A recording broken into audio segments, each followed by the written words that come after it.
thank you for joining us for today's virtual media briefing about COVID-19 in London and Middlesex County. We're glad to have you along.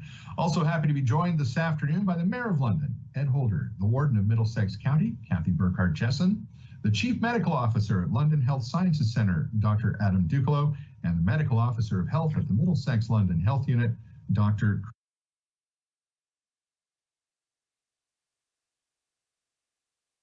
Mackie. Welcome to the media in attendance this afternoon. And just a reminder, if you have not already done so, to submit your questions here on Microsoft Teams, just click on the text bubble with the question mark. And when you do submit your question, if you could indicate your name, media outlet, and who your question is for. And lastly, but not leastly, a welcome to those tuning in this afternoon on Rogers Television, as well as the Rogers Facebook page and YouTube channel, listeners on Global News Radio 980 CFPL, and those who are watching on the CTV London website. Let's get to the opening remarks, and we'll start today with Mayor Ed Holder. Mayor Holder. Well, thanks, Dan, and good afternoon, everyone. Let me acknowledge that today is International Day Against Homophobia, Transphobia, and Biphobia.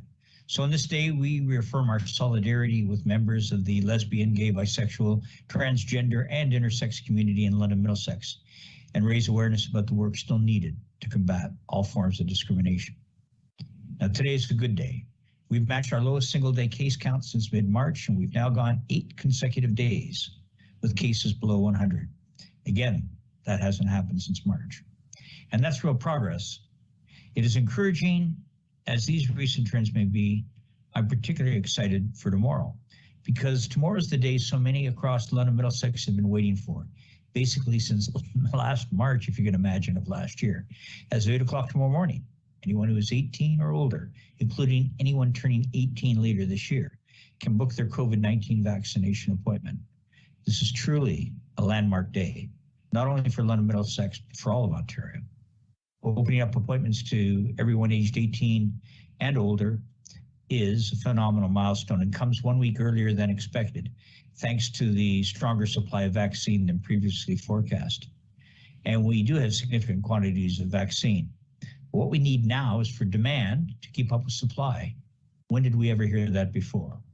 So that's my challenge to anyone who's previously not been eligible to book an appointment, but can as of tomorrow. Make that appointment, get your vaccine. We've had tremendous uptake from other demographics, and we're absolutely pleased to see the same enthusiasm and anticipate that will happen from those in the 18 plus group. And that's how this ends. And that's how we have a real chance as of tomorrow. In the meantime, and even after you've received your shot, please remember, others have not. So I continue, as does the warden, all on the call, to encourage everyone to wear a mask, physically distance, don't have friends over, and regularly wash your hands. On the enforcement side of things, by law enforcement officers, along with members of the London Police Service, were monitoring a rally held on Saturday at Victoria Park. No charges were issued at the rally, but the investigation continues. And that's how that works. Beyond that, there were no other COVID-related incidents of note and no COVID-related charges to report. And so with all of that, including some very positive news, I'll turn it over to Warden Cathy. Great. Well, thanks so much, Mayor Ed, and good afternoon, everyone. One can only feel optimistic on a Monday like today. With the sunshine and the actual warmth, I know that I feel there is hope of moving beyond how we are living now. The number of positive cases today are encouraging, but as always, I will not get overly optimistic. But I think it is safe to say that with the case counts as they have been the last week to 10 days, we are headed in the right direction. It is extremely encouraging to see the vaccine campaign roll out with more announcements made over who is and who will be eligible in the coming days. Opening up appointments as of tomorrow morning to adults over 18 is such a good news announcement. And this, as the mayor said earlier, is happening 1 week sooner than anticipated. So I do encourage you that when you become eligible, please make your appointment. And if you're eligible and you haven't made your appointment yet, remember, once you're eligible, you're always eligible. So pick up the phone or book your appointment online. It really is your responsibility to do so. Vaccine availability has opened up across the county, with pharmacies and now some healthcare providers having access and ability to deliver the vaccine. However, it is important to remember that if you are still experiencing difficulty in getting to a mass clinic or to a location in your community, there are a number of community supports across the county that can help you with transportation. So I encourage you to reach out to your municipality for direction as to who might be able to assist you in getting to your appointment. Since I won't be with you on Thursday, I will take this opportunity to remind you to celebrate responsibly for the upcoming holiday weekend. There will be temptation, I'm sure, to get together for traditional celebrations, especially with the way the weather is being forecasted. But instead, please hold off on those gatherings. Support local with a takeout dinner from a local eatery, and look forward to the summer when we can really, truly celebrate. Over to you, Dr. Mackie. Thank you very much, Madam Warden and Mr. Mayor.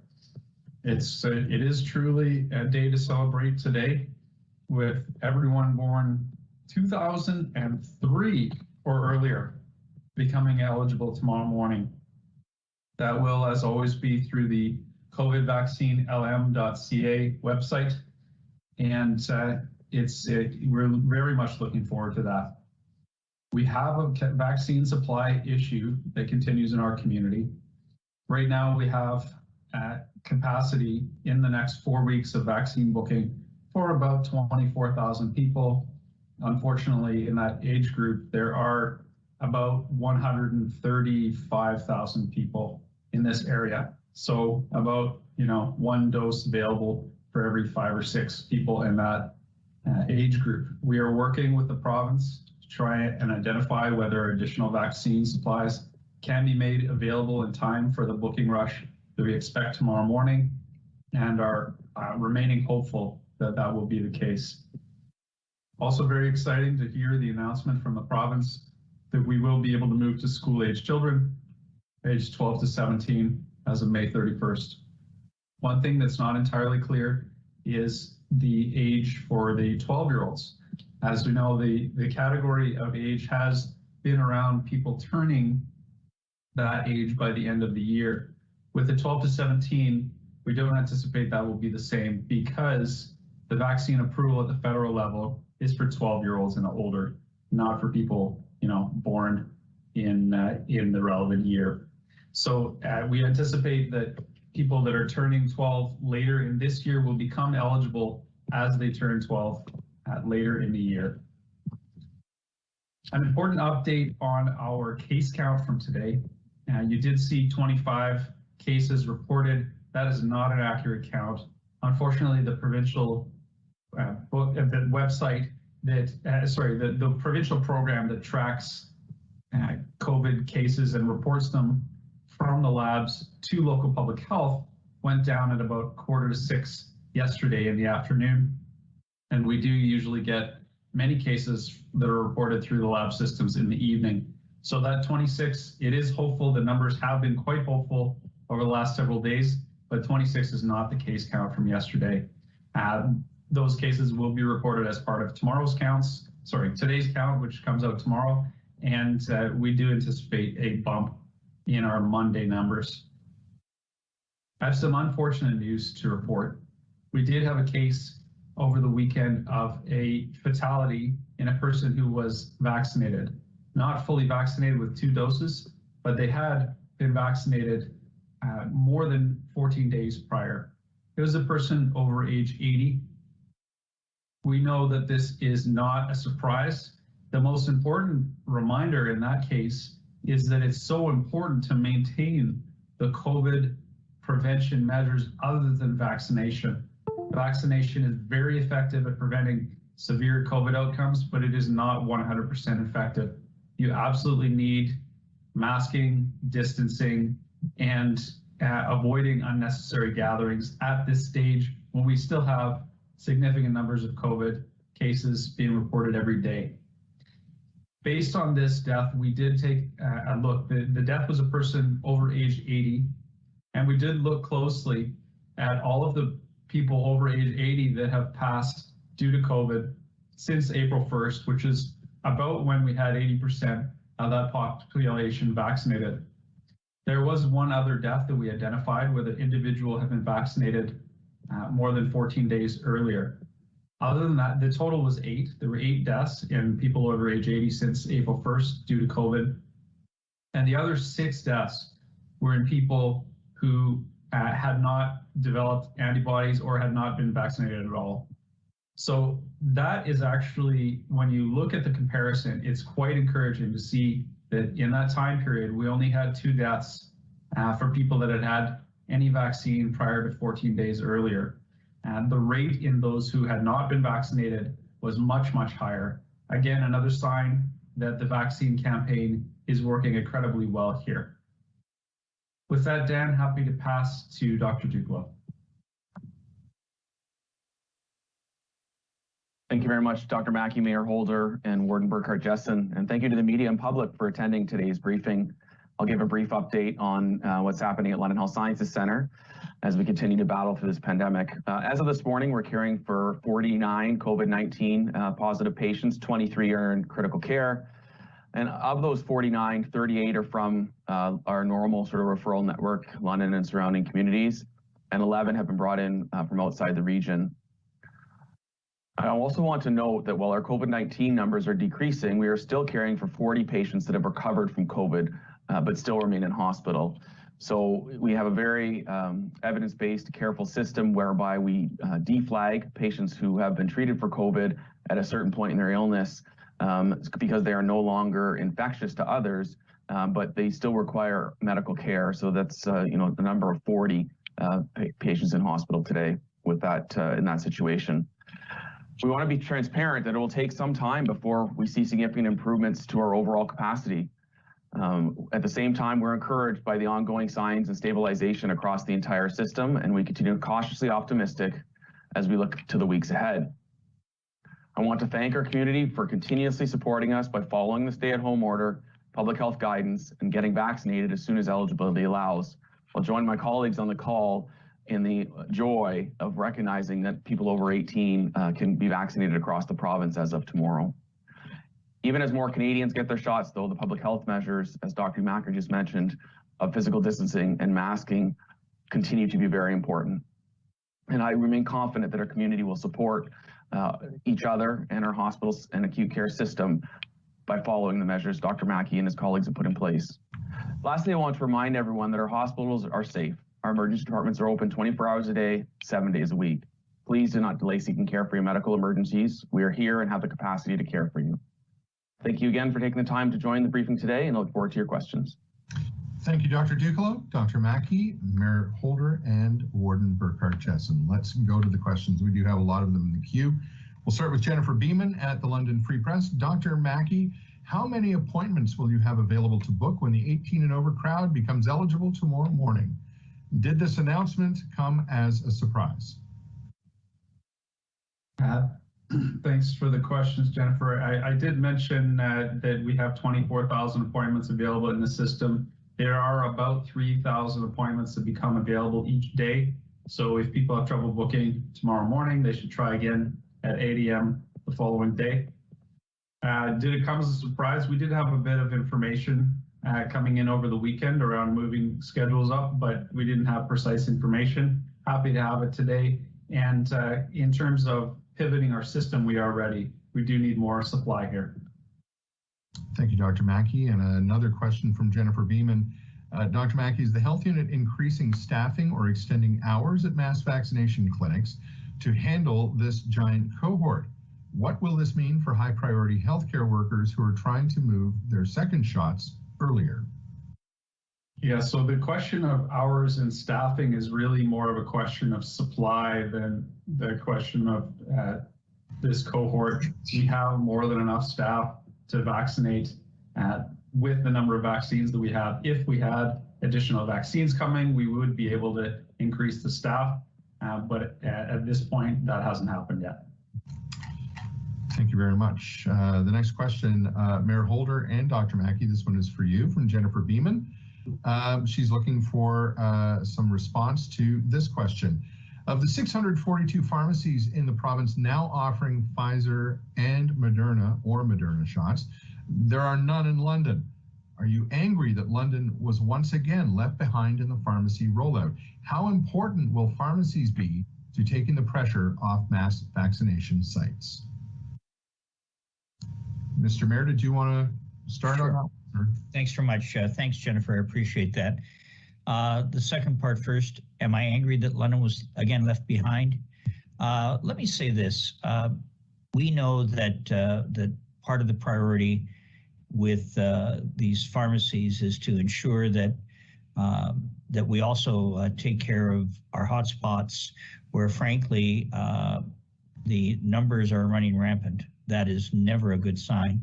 So the province, through the provincial health unit, is in this scenario where they have to balance these things, and we understand the balance as well. Dr. Mackie said before, and this really now addresses the broader questions, that with basically some 24,000 vaccine doses available over the next 4 weeks, we're going to be working to get additional vaccines into London, and particularly as we've reduced the age of eligibility for those receiving a vaccine. So that's certainly part of my effort, part of Dr. Mackie's effort.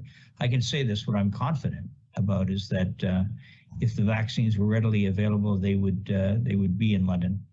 And as far as whether pharmacies take the pressure off mass vaccination sites, well, I should tell you that we're going to be rolling out the opening of Nichols Arena as our newest vaccination site very soon.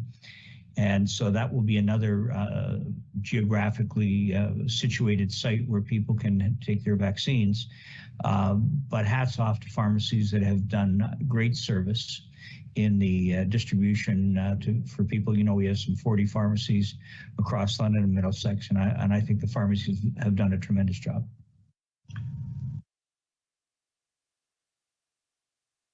Dr. Mackie? Yeah, just to add that I'm not particularly concerned about whether the vaccine goes to pharmacies, primary care, mass clinics, or somewhere else to vaccinate. The concern that I have is that we need more vaccine, and wherever that's going to go is just fine with me. Thank you very much, Mayor Holder and Dr. Mackie. Let's go to the next question. Dr. Dukelow, this one is for you. It's also from Jennifer Beeman at the London Free Press. Dr. Dukelow, with the number of COVID-19 inpatients declining, can LHSC resume some non-urgent surgeries again?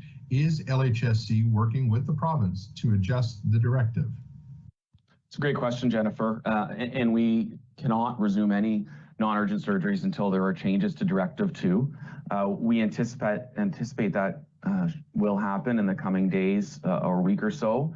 And then the limiting factor will be our people, our health human resources. So while the community cases have declined and our in-hospital numbers of COVID patients have declined, the numbers I referenced earlier on in this press conference are still quite high, and we are still obligated to maintain the intensive care capacity that we've built up over the past few months. And in order to maintain that critical care capacity, we need people, and specifically nurses, PSWs, other frontline care providers that are currently working in our ICUs that would normally work in our post-anesthetic care unit and our operating rooms. As mentioned previously, we've also borrowed staff from Middlesex Health Alliance and St. Joseph's currently, so they'll need to be repatriated to their own hospitals as well. So as much as we'd like to get back to our scheduled services quickly, it will be a road to recovery that takes weeks, if not a couple months, to get back up to normal operations, and years to recover from the amount of backlog of activity. Thanks, Dr. Dukelow. Let's go to our next question. Carrie McKee has that one from CBC London, and it's for you, Dr. Mackie. Dr. Mackie, what are your thoughts on children attending summer camp this year? Would it be too soon and risk contributing to a possible fourth wave? Yeah, appreciate the question, Carrie. We should definitely have summer camps operating. I'm not exactly sure what day that will be announced or what day would be effective. But there will be a point this summer when it certainly makes sense to have summer camps operating, and we do hope and anticipate that that will be the case. Thank you very much. And a follow-up question from Carrie for you, Dr. Mackie. And you touched on this a little bit already with the amount of appointments that are available for the 18 and over age group. But Carrie would like to know, is the MLHU ready to vaccinate the 18 and over age group right away? Yeah, so I mean, we have some capacity in the system. We don't have enough for all people in that group. And we're looking forward to developing that. It really is a matter of vaccine supply and trying to work with the province to allocate enough supply that we can do that quickly. Thank you very much. And Carrie has a question, and I believe there's another question a little later in the queue asking about an update for the latest information on the funeral outbreak where 14 people tested positive after attending a service or private gathering May 5th and 6th. Yeah, I don't have additional information for you on that, Carrie. We did have some cases trickle in over the weekend in terms of not evidence of additional spread, but evidence of additional cases being picked up from the screening of close contacts. A very unfortunate situation. Completely understand why people want to celebrate their loved ones who have passed, but now is not the time to do those sorts of gatherings. You know, it also highlights the issue of serial events where, you know, maybe in this case, you had the ability to gather 10 people indoors for the purpose of a funeral. And instead of stopping there was, you know, a roster where 10 people at a time would come through together. And so that's the situation where you can really get into additional exposures and where you can really put a large number of people at risk. And so, you know, as limits for indoor gatherings do grow, and we do anticipate that over the next few weeks and months, we absolutely have to avoid these sorts of serial gatherings that actually could put, you know, dozens, and in this case, hundreds of people at risk. Thank you, Dr. Mackie. The next question is another from Jennifer Beeman at the Free Press. Dr. Mackie, how many appointments are London's mass vaccination sites completing each day? And how many vaccine doses is the health unit expecting this week and next? Yeah, so at this point, we're able to vaccinate through the mass clinics just over 3,000, between 3,000 and 3,500 per day. And that's about the supply we're getting over the next couple of weeks. Thank you very much. The next question is from Andrew Graham at Global News Radio 980 CFPL. Dr. Mackie, Jones Entertainment Group announced this morning it's partnering with Predict Medics to use their safe entry stations to help with COVID-19 screening and upcoming events in London. The stations use AI to detect several symptoms commonly associated with coronavirus. Has the MLHU been consulted on the use of these devices? And do you have any thoughts or concerns regarding safe entry stations? Hi, Andrew. We haven't been consulted, and I have not reviewed the technology. It's great to hear these sorts of things are becoming available, but we don't have any more details than you do at this point. Thank you very much. The next question, Dr. Mackie, comes from Craig Needles at Blackburn News. With more and more Londoners set to be vaccinated in the coming weeks, Dr. Mackie, are you in favor of removing some outdoor activity restrictions?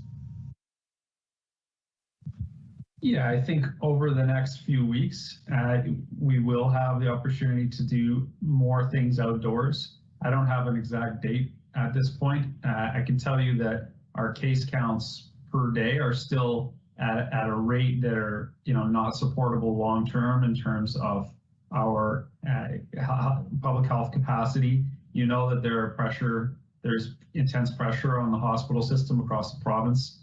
And so some of those indicators really need to come down before we start moving to reopening. But over the next few weeks, yes, I think that may be possible and appropriate. Let's go to our next question. This one comes from Lindsay Huxley at the Dorchester Signpost. Dr. Mackie, as there seems to be a common link between obesity and COVID-19 deaths, is this something that is being discussed at the local, provincial, and/or federal levels? If so, what is being done to address what measures can be taken? Yeah, there is definitely a link between COVID and obesity in terms of the risk of death. The link is really around severe obesity. So you start getting into a BMI of 40 and above in terms of body mass index. That's where you see really elevated risks of COVID mortality. There is a slightly elevated risk for obesity below 40 BMI, but it's not really on par with any of the other risks. The strategy to address that has been to ensure that people with severe obesity are eligible for vaccination earlier. And that is something that was implemented through the high-risk healthcare conditions. And it would have been last Tuesday that the at-risk group became eligible for COVID vaccination ahead of others at the same age. Let's go to our next question. It comes from Brent Lale at CTV London. Dr. Mackie, this is further to the funeral outbreak as well.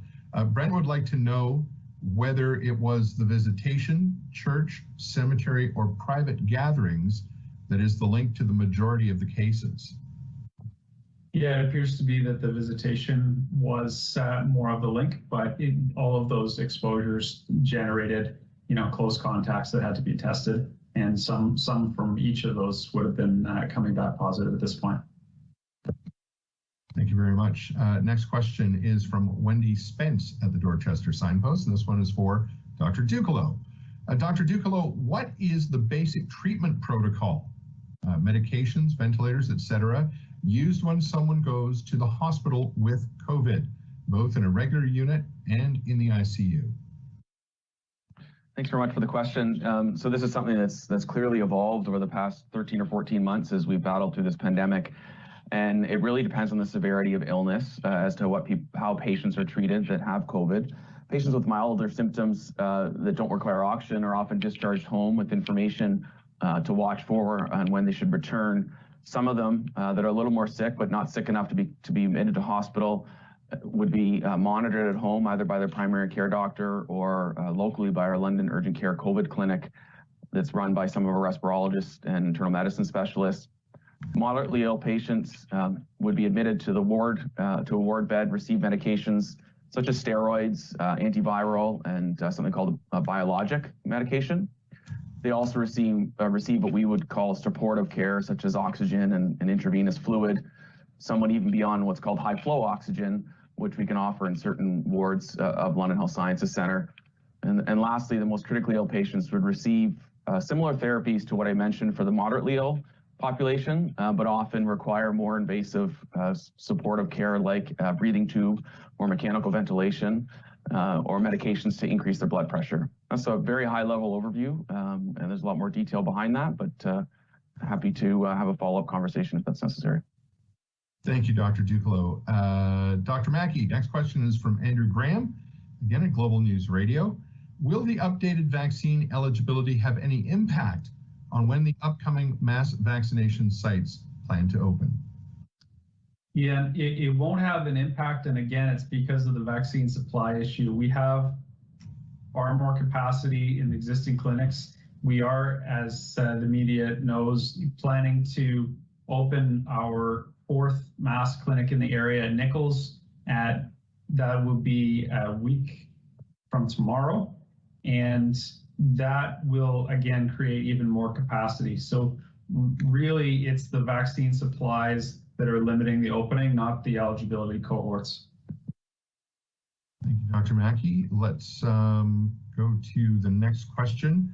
And Brent Lale was on with us, and then it looks like his internet connection let go on him a little bit. He's looking for a little bit more information again about the funeral outbreak, Dr. Mackie. And we know you answered that the majority of the cases seem to have been tied to the visitation, but that there was evidence of transmission at the other sites as well that have resulted in some cases. What he would like to know is, how does an outbreak like this happen with all these protocols that we have in place? And so the issue is that, you know, if you're gathering indoors, there is a risk of spread of COVID. And especially in a situation, you know, we don't have details around exactly what was happening. We obviously weren't present at the ceremony, but, you know, you can imagine that if people are really moved, as they often are in a funeral, they may have difficulty keeping 2 meters apart.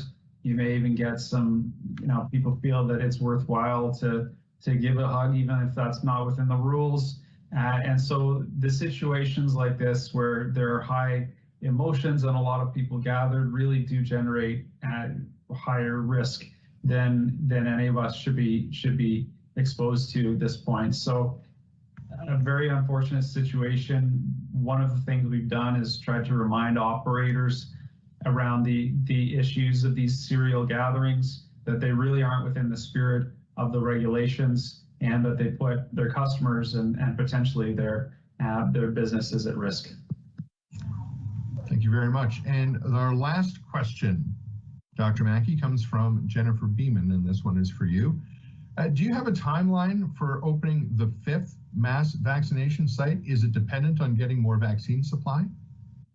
At this point, we don't have a firm timeline, Jennifer. We get vaccine allocations that are projected about 4 weeks, and we don't see anything over that time period that would justify another mass clinic or even close. It will be, you know, as you say, helpful to have the pharmacies. Once we know that there will be lots of pharmacies in the area that are able to offer Pfizer and Moderna, and once those are in place, that will really help with capacity and options for people as well. Thank you very much, Dr. Mackie, and thank you all. That does bring us to the end of our questions for this Monday virtual media briefing. A couple of minutes of overtime, so we appreciate you hanging around. Warden Burghardt-Jesson, Mayor Holder, Dr. Dukelow, Dr. Mackie, thank you as always for your input, for your information, and for your insights as we continue to work through this COVID-19 pandemic. And thank you for joining us once again. We will be back with our next virtual media briefing this coming Thursday at 2 p.m. So we look forward to seeing you then. Have a great rest of your afternoon, and so long for now.